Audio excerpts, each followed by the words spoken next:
want to do this thing like press-ups and you reward yourself with chocolate, or vice versa. You want to eat the chocolate. In that case, yeah. You want to eat the chocolate and you force yourself to do the press-ups. That's where you and I are different, Jono. I do repost this one around January the 1st every year. It's the ultimate fresh start. Well, I'll have dinner and then it's definitely evening. So when the evening starts, I'll start this in the evening. No point in starting it tonight. This week, it's Saturday. I'll start next week. Pretty much one of the only really good things about The Apprentice was that every task you were starting completely afresh. You're living proof of that, aren't you? Clean slate every time. You can lose. Doesn't matter. There's things that you want to do, and there's things that you do, and there's often a gap between them. And challenge accepted. He's going to go for it. I don't know what he's going to do, but he's going to do something good. Feeling like you want to start a new exercise regime? Maybe it's a new job you're looking for. Sometimes we all need a bit of a kick up the backside to get started on something. And often, that kick comes freshly wrapped. Hello and welcome to Sketchplanations, the podcast. Now, when Eve was tempted by the serpent to eat the forbidden fruit, God made Adam choose between him and Eden or Eve. Adam chose Eve and ate the fruit. And as a consequence, they were banned from the Garden of Eden, banished into the wilderness with only a couple of fig leaves with which to cover up their modesty. Well, this podcast is very much the modern-day fig leaf, helping to cover up the embarrassing, distasteful state of the world with half an hour of earnest frivolity. You, the listener, are our gods, deciding whether we succeed or fail through ratings, likes and subscribes. Our all-too-tempting forbidden fruit is the plethora of thoughts and ideas seductively presented through the medium of sketches at sketchplanations.com. I am Adam. In fact, that's my middle name. Otherwise, it's Rob Bell, engineer and broadcaster. The tree of knowledge, whose ripe, juicy fruit we all want to feast on, is Jono, creator of Sketchplanations. But hang on, what's that rustling coming from the bushes over there? Oh, here he comes, our very own slithering, sinister serpent. It's Tom Pellerow. Evening, boys. Good evening. Evening, Rob Bell. How should I say, Adam? How are we doing, all right? Very good, very good. It's not what I expected to get started. How long did it take you to write that? That's incredible. Oh, I don't know. Just make a start and things happen. Yeah. Firstly, I'd just like to say a massive thank you to all our listeners who've tuned in, downloaded and listened to the series so far. It's just brilliant. And thank you also for all of your comments and for sharing with us examples of when some of the things we've talked about in our episodes have touched your lives. It's brilliant. We love hearing from you. So please do keep leaving us messages and comments, etc. And as always, we'll go through a few of those at the end of this episode. But first up, it's Tommy Tenternet time. Yes. And as always, I've enjoyed scouring the many pages of the World Wide Web that feature you. And this week I decided I'd focus on photos. And I ended up on Getty Images. Okay. I found some press shots of you at what I presume must have been a photo call with Lord Sugar in 2013, where you and he are both holding up large framed photos of what I guess are yourselves as babies. But then in the next photo, Shugs has got a large pair of novelty scissors, which he's about to cut a big ribbon with. But you, do you know what you're holding? I think I'm holding a baby. You're holding a child, but I know your kids. I know your kids, and it's neither of them. Where'd you get this one from? that was a friend's child because my Jack was only 2 weeks old that day. Fair enough. He was not sitting still enough for the photo shoot with the big pair of scissors, understandably. So you borrowed a kid. So I borrowed a kid. What was that? What was going on? What were you launching? Launching the baby nipper clipper, the safety spy hole nail clippers, which had done really, really well. That was a great day. That was back in the day where you would do big launches at events. It was in Neil's Yard. That sort of stuff has changed a lot now. But that was a great pop-up shop. Excellent product, that one. Yeah, good product. We used it for years. I remember. Do you know how much, if you wanted to buy that photo from Getty Images, the one with Shugs and the scissors and you and someone else's kid, do you know how much that would set you back? 99p? £375. What?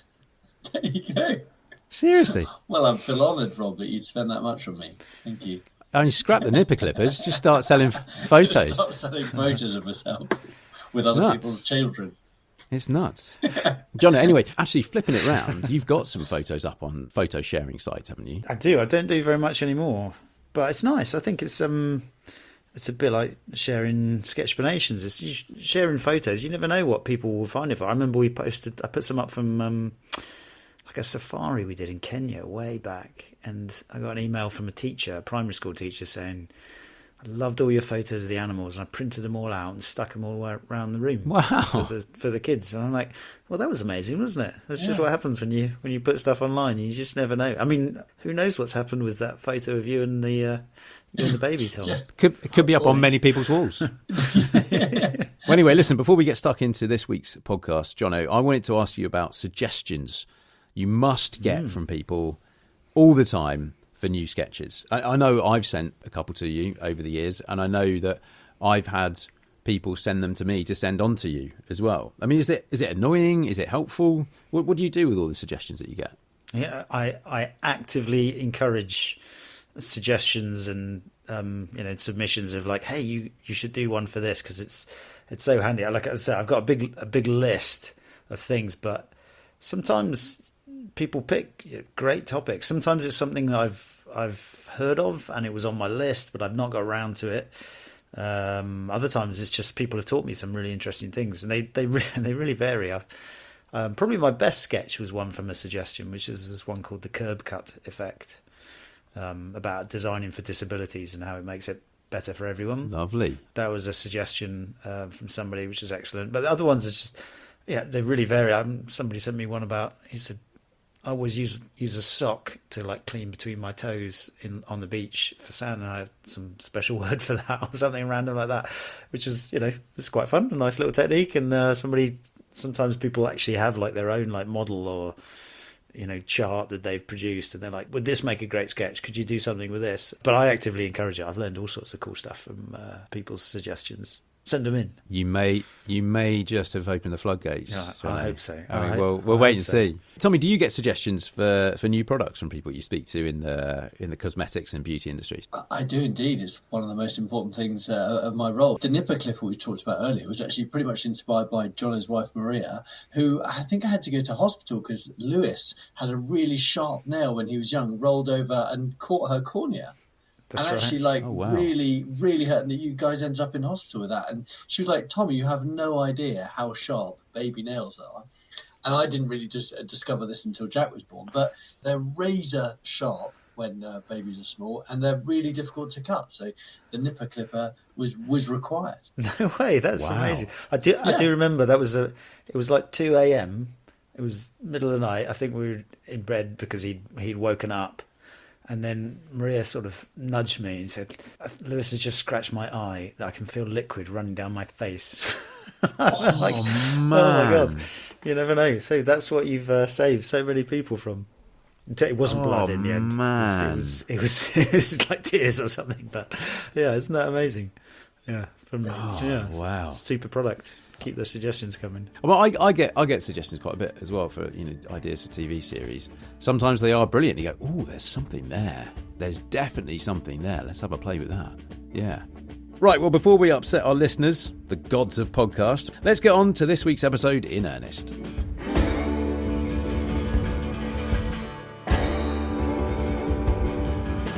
This week, we've picked the sketchplanation that covers the fresh start effect, which states that we're more likely to tackle good or big or important things at the start of the day, or at the start of the week, or the month, or the year. You can find this sketch either through the links in the podcast episode description, or if you look at the screen of whatever you're listening to this on right now, you should also be able to see it. Right then, Jono, when you published this one, was it perchance at the start of the year? I think it was. Oh, nice. I think it was. I think I saved it up. Actually, I do repost this one around January the 1st every year. It's the ultimate fresh start, and it's on the sketch as well. So describe the sketch, Johnny. I mean, there's not much to this one. It's just a little person with the classic challenge accepted face alongside a calendar with the 1st of January, and not only that, it's Monday as well. So it is Monday. Everything's lining up for a proper fresh start. So and challenge accepted. he's going to go for it. I don't know what he's going to do, but he's going to do something good. So where did this realization of the fresh start effect, where did that come from? Yeah, so I mean, absolutely. Like, most of the sketches, it's not mine. So I learned about it from research from Katie Milkman, who is a professor at Wharton, and she essentially studies willpower. And the classic thing, like, I mean, it's a problem for everybody, but it was a problem for her too. She says, there's things that you want to do, and there's things that you do, and there's often a gap between them. And so her research is all about looking into how do you close that gap of actually doing the things that you want to do and not just the things that you end up doing. So fresh start effect is one of the things that came from her research. I believe, like, there's obviously at the beginning of a year, people make New Year's resolutions. That's a well-established sort of social thing. But I think she was given a talk about willpower, and somebody asked about, like, we've got some new things that we're going to do. When is the best time for us to introduce them? And that was what made her go in to start looking into this. Well, actually, when is the best time if you want people on your office to start something new, if you want your families, if you want to start something new, when is the best time? And so she started looking at that. So that's where it came from originally. Tommy, how does that make you feel, seeing that sketch of the fresh start effect? It's very much, isn't it? Every January we all have our new things that we're going to try, new things that we're going to do. For me, this year it was doing press ups whenever I ate chocolate. That was from the beginning of the year, because it was I love chocolate, and I was like, is there a way to try and kind of combine it with something that I also should be doing? So every time I have chocolate, I have to do 5 press ups, and I've managed to keep that up all the way through January and February, and then for when Lent started, I increased it to 20, because I normally give up chocolate for Lent. Lent is also something for me. I always give up something that I feel I'm most addicted to. So it's a sort of fresh start thing, I suppose, into Lent. But January is always, it's always a very difficult month as well. It's sort of a ridiculous time to try and start doing anything difficult. Really should do difficult stuff in nice months of August or something. It's interesting you were doing that with the chocolate and the press-ups, because that was what her original research was about. Something called, she calls it temptation bundling, which is where you want to do this thing like press-ups and you reward yourself with chocolate, or vice versa. In that case, you want to eat the chocolate. You want to eat the chocolate, and you force yourself to do the so press-ups. You and I are different, Jono. Jono wants to do press-up. I want to eat. I have done the press-ups. The weirdest thing, though, often I would find I do the five press-ups and I go, I don't really want chocolate. Like, it was a sort of, it just got the sort of thing going, and there was quite a few times at the beginning. It was like, nah, actually, I think I'll have that later. Just do the press-ups. Would you do chalk those up on the wall as credit? Yeah. Right.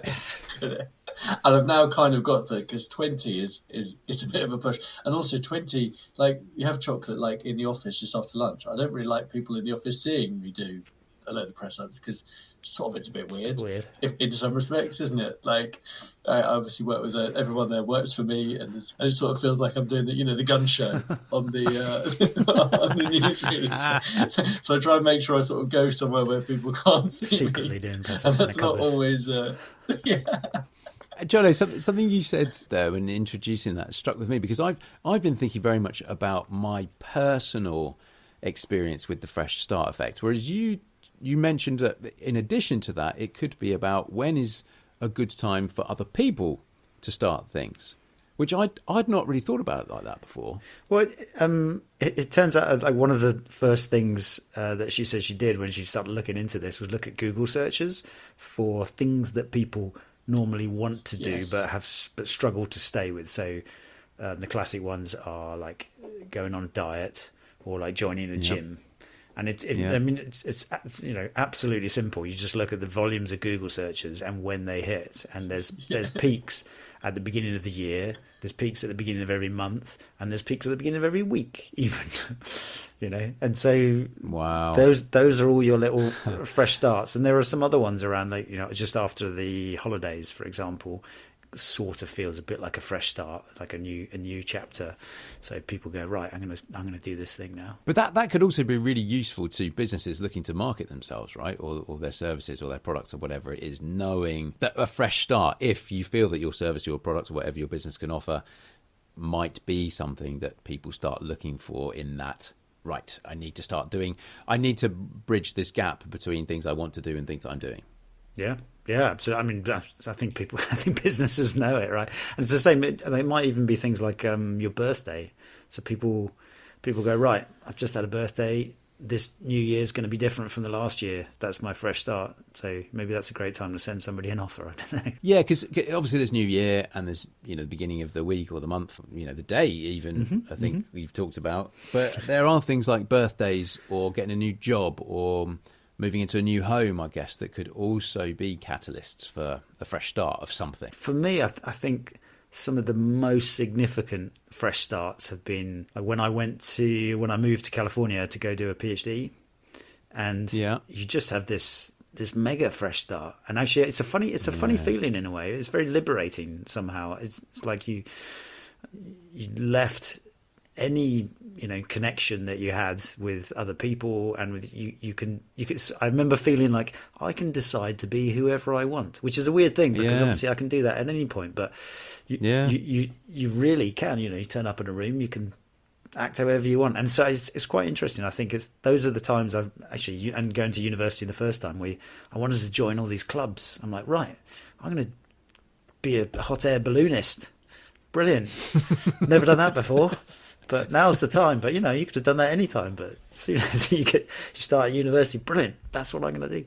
But it could be anything, can't it? The thing that you're starting, it could be a fresh attitude towards something that you choose to adopt. It doesn't necessarily have to be, a new physical exercise regime. It could be an attitude. It could be, I don't know, a new skill or a new relationship. It could be a new relationship. A relationship as in, boyfriend, girlfriend kind of relationship, or child relationship, or be a parent or work colleagues. I think I've had a couple where it's like, okay, let's just start again, kind of thing. Let's reset. If something hasn't worked with a business colleague, kind of thing, you're like, right, let's talk about this, but let's try and reset. Let's try not to bring things from the past. In that example, Tommy, what might be that fresh start? What might be the timing of that fresh start? Could it be the beginning of the week or the beginning of a month, or I don't know, the beginning of an assessment period? Well, that was probably after sort of some kind of coming together or something. And actually, when I tried to bring in new initiatives to work, it was like, let's do this at the beginning of the month or after the new financial year. Yeah. Which for us is the 1st of July. So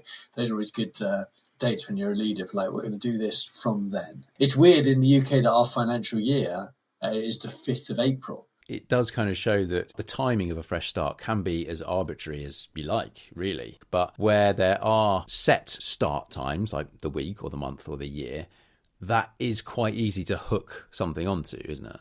Yeah, I think some things are different, but I think anything in a way you can use it as a fresh start, can't you? And I think even every morning you can be like, it doesn't matter what happened yesterday. It's a fresh start. And kids are brilliant at that, actually. Kids are amazing. You can be screaming at each other. I don't scream at my children.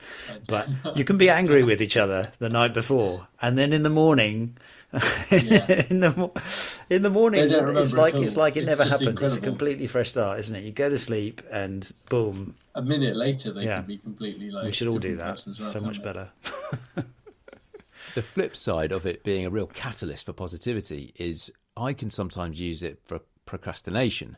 So if there's something that I need to get done, but I can't really be bothered to do it at the time, I'll be like, I'll tell you what, the afternoon. When the afternoon starts, that's when I'll do it. And then maybe that doesn't happen. And you go, right, well, I'll have dinner. And then it's definitely evening. So when the evening starts, I'll start this in the evening. Good, fresh start, evening, here we go. So I think I can also use it as a tool for procrastination. You sort of round up all your time, don't you? Like, there's no point in no point in starting it now. No point in starting it tonight, this week. It's Saturday. I'll start next week. It's near the end of the month. I'll start in February next year. So pretty much one of the only really good things about The Apprentice was that every task you were starting completely afresh. Yeah. which was Right. really nice. It didn't matter how the other task had gone, really, as long as you survived, as long as you weren't fired and you were through to the next task, it was kind of all afresh. You're living proof of that, aren't you? And you weren't having well, thank you. Yes, it's true. Clean slate every time. You can lose. Doesn't matter. Thank goodness. Something you said earlier, Jono, about when you moved to California being a big change, and so an opportunity for loads of fresh starts, whatever you wanted that to be. I think it might be slightly different with you because I don't know if that time for you was finite or not, the amount of time you were going to spend in California. But for me, I was thinking about this, as well as it being a fresh start, in my placement year when I moved to a place called Annecy in the French Alps, with you, Jono, in fact. I remember. I was there for a finite time. I was there for a year. And so once I kind of got myself settled in that environment and realised just how many cool things that I could be getting on with, the fact that I only had a finite amount of time and that was going to come to an end was a real catalyst for me to get out and do stuff as much as I possibly could. Yeah, the scarcity of the fact that this will come to an end, so you need to make the most of it all the way through. I love that, actually. It really I find it's really wakes you helpful. up, yeah. It's really helpful for me. It stops you sort of just wandering through life, doesn't it? When you have I actually think that there's always a lovely period if you leave a job and you don't start the next job, but the next job is lined up. Then you can do whatever you want for that time. It's this magic time. But there's only like a certain amount of time before it starts again. So you're like, okay, right, I'm going to make the most of this wonderful time. You've got to get it in.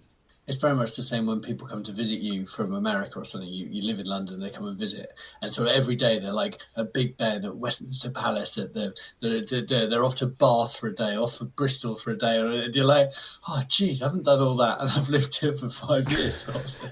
So someone might come over for a week and do more than you would do in a lifetime almost. Like when we went to Brazil, we went to Sao Paulo, Brasilia. We went all the way down to the waterfall. You did these huge, great travels that you wouldn't normally do if you were there for a huge amount of time. But you're only there for a week, so you've got to get it. Was that a holiday? Yeah. I think like holidays are known as a great time where we also are open to trying new things.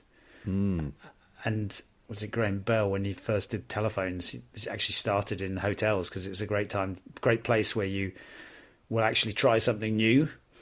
Whenever if you're on holiday or you're staying at a hotel, you're like, oh, well, life's a bit different right now. Sure, I'll give it a go. Oh right, whatever. Yeah, okay, yeah.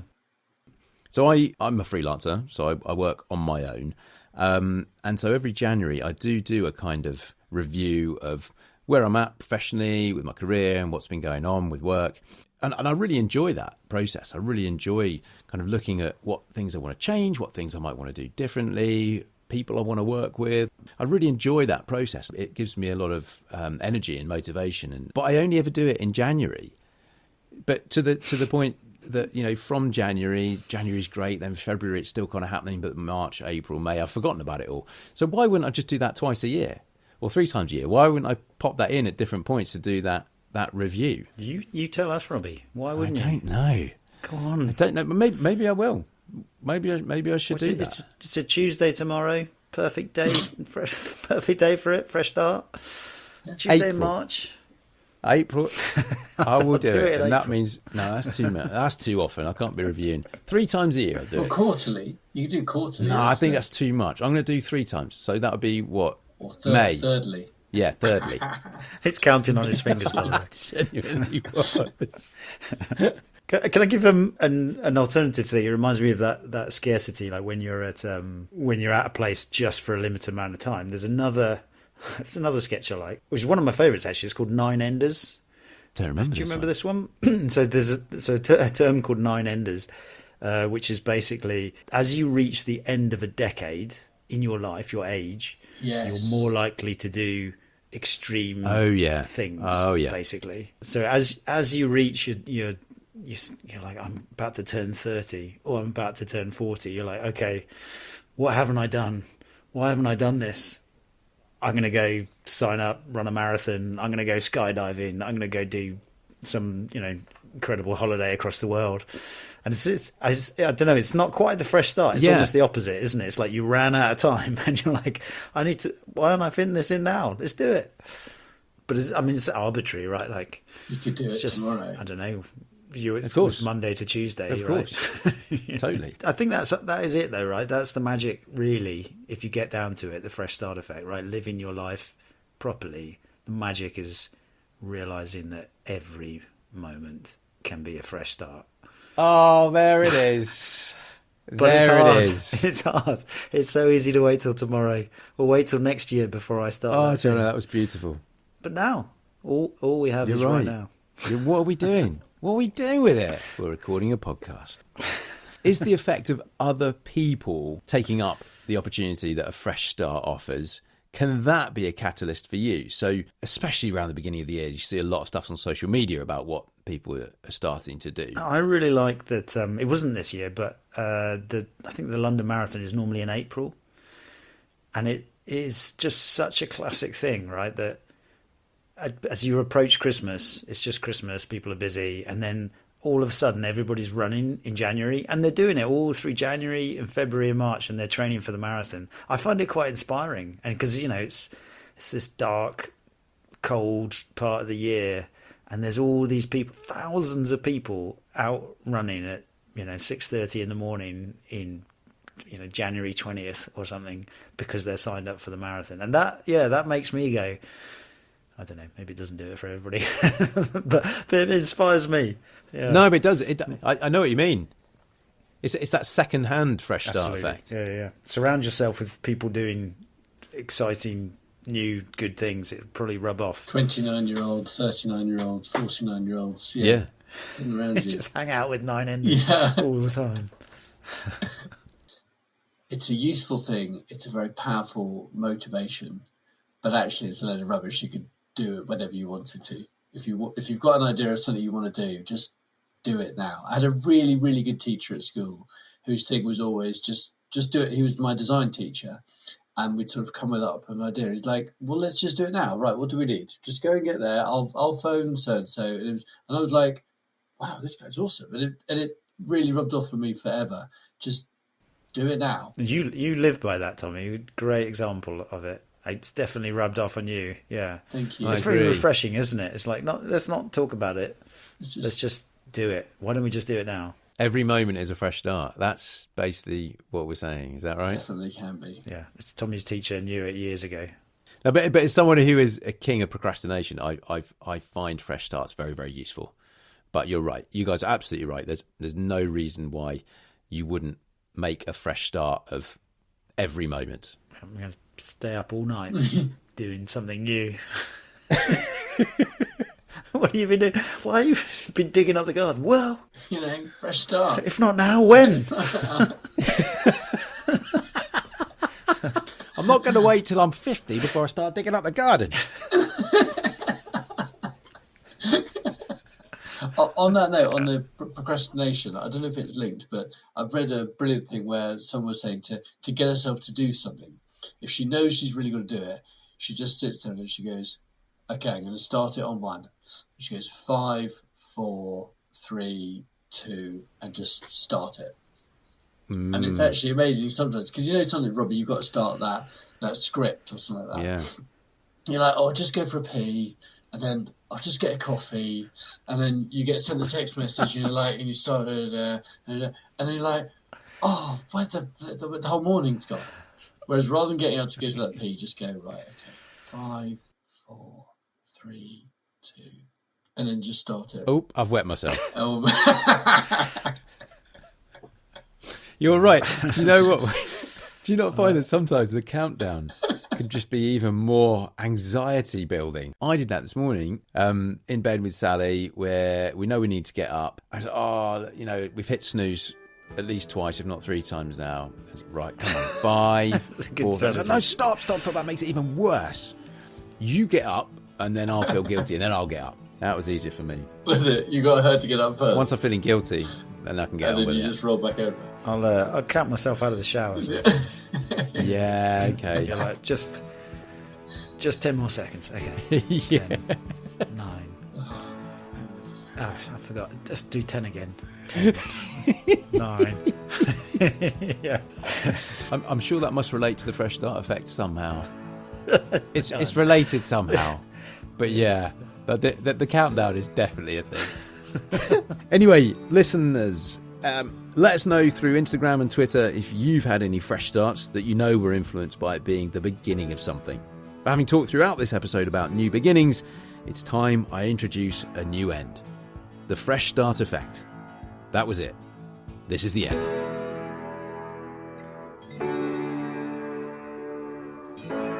At the time of recording this, we don't actually know if anyone's listening or not, but we very much enjoy and feed off the idea that you might be. And on a completely unrelated note, next week we'll be talking about optimism bias. But for now, from me, Adam, from the wise tree of knowledge, and from that sneaky, slippery serpent, stay well, go well. Cheers. Cheers, guys. Cheers. Later. Bye-bye.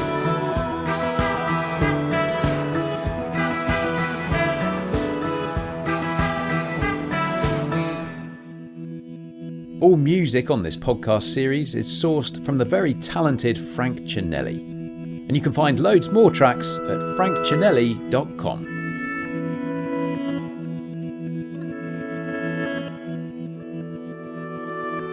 Hello. Just when you thought it was done, we're back. I say we're back. It's just me going through a few of listener comments this week because Jono and Tommy are both away on holiday with their families. So isn't that nice? I never gave them permission to do that. They just did it. But there you go. That's how it is. So yeah, you just stuck with me. And I'm thinking back to... So this is about... Predominantly, we're talking about the episode last week, episode 4, entitled Don't Feel the Silence, about Jono's sketch Don't Feel the Silence. And I have to tell you, so each week we probably do about an hour and a quarter of chat, which I then edit down to roughly half an hour, as you're probably noticing, which I think is about the right length, testing your patience long enough. But that episode, I mean, I don't know what was wrong with those guys. The fact that we were talking about not feeling the silences just influenced, I guess, me as well to an extent, but not as much as those two. They just left these massive pauses, these huge silences, between questions being asked and coming in with some kind of comment or answer with them. And it did take me a lot of editing. I don't know, maybe at some point we'll get out full episodes for people to enjoy in full. But that one, if we do that, I'd maybe avoid it. There's so many silences in there. And I kept berating them. I kept a few of those... of my discipline for the podcast. I've kept a few examples of that in. But let's have a look at what you guys have been saying about that episode last week. So you bear with me whilst I just click through. Okay, so what have we got? Okay, Susan on Twitter says, sometimes silence is more informative than chatter. Yeah, okay, so... well, maybe that's if you've asked somebody a question...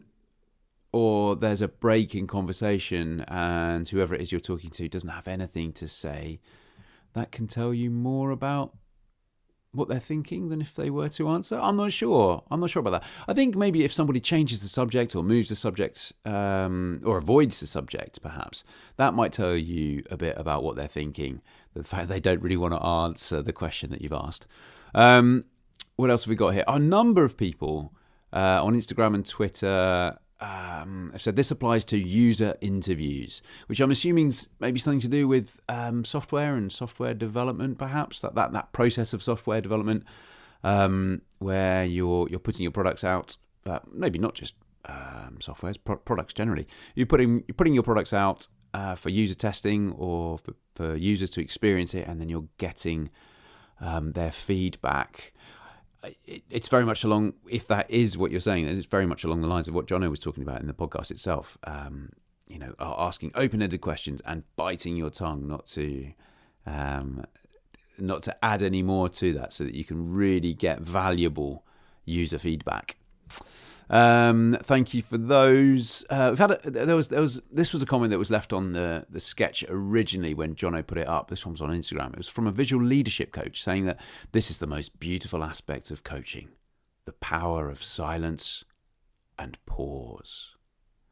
Yeah, I totally agree. And I touched on this in the podcast itself about coaching and counselling. Perhaps was where I'd experienced that really powerful tool of asking a question and then just leaving it there, which I'd definitely be better at dealing with now than I was at the time. But that's a massive thing in coaching as well. In fact, I remember when I had a boss when I worked in an office. He was a very good boss. Shout out to Andrew. He'd been on a coaching course, and I then subsequently went on that coaching course to help me manage the people in my team, which was a subset of his team. And I went up and asked him a question and some advice one day on how I might go about something, and he started coaching me on it. In a very kind of surreptitious kind of way.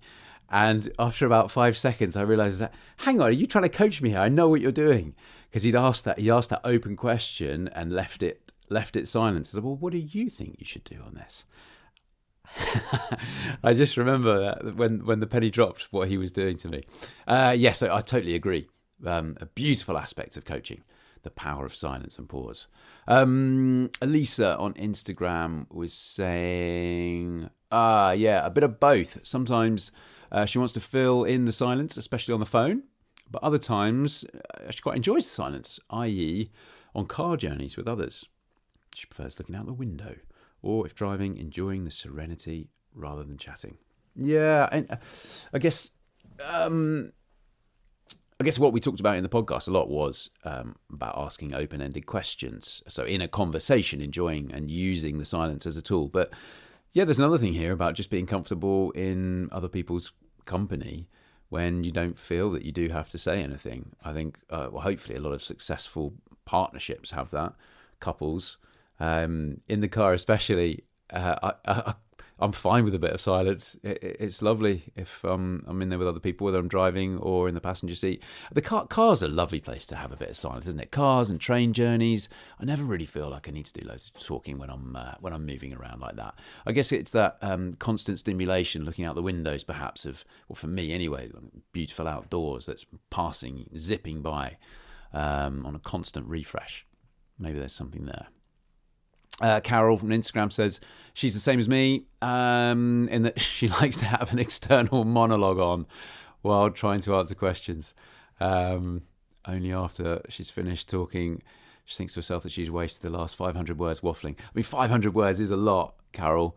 You're probably looking at around... I can't remember what I said. Was it 100 to 200 words per minute? Yeah, I think that's what I said. So 500 words, that's roughly, let's say, 4 or 5 minutes. I mean, that's a lot of waffling. I appreciate that's what I'm doing now. Oh, the irony. Right, I'll move on. Margaret on Instagram says, silence is a great peacemaker. Perhaps. And there's something here that Jono brought up in our little WhatsApp group chat after we'd recorded the episode. He's very good at doing that. And it's another Will Rogers quote, who we quoted from a couple of weeks ago. What was that about? Was that about type 2 fun? It's like everything's funny as long as it's happening to somebody else. So this was another real Will Rogers quote. It says, never miss a good chance. Just shut up. So I'm going to take Will Rogers' advice now. But actually just on that is something Tommy just talked about in the podcast as well, in the boardroom and The Apprentice. But I'm going to take Will Rogers' advice now, and I'm going to shut up. Thank you all very much for listening. Keep your comments and your stories and experiences of some of the stuff that we talk about in the podcast. Keep them coming into us, either via social media or on the email hello@sketchplanations.com. Thanks so much for listening. See you soon. Bye-bye.